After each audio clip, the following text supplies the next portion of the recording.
Hey guys, and welcome back to this channel. In this video I'll be showing you guys how you can basically mask your text on a CapCut PC. It is super simple. Go to text and add in your default text and just type in anything you want. Why is it like this? I'm just going to type in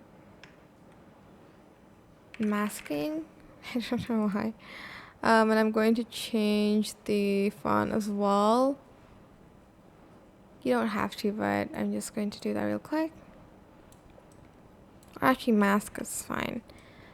Then I'm just going to select a color. For instance, this blue one.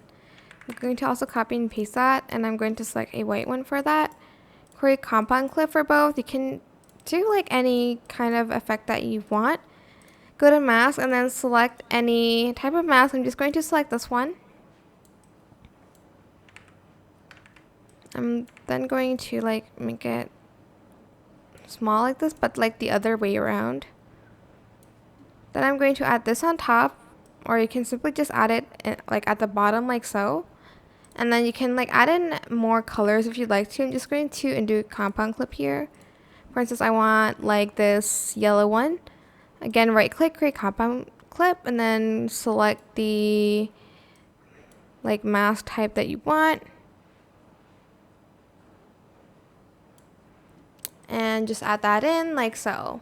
That is it. I hope this tutorial was helpful for you guys. Don't forget to like, comment, share. Also subscribe to this channel if you haven't done that already. If you have any more questions, just leave it in the comment section down below. I will try my best to answer them all for you guys. And if you found this video helpful, please click the thanks button above the description box down below. That is it. Thank you so much for watching. Bye.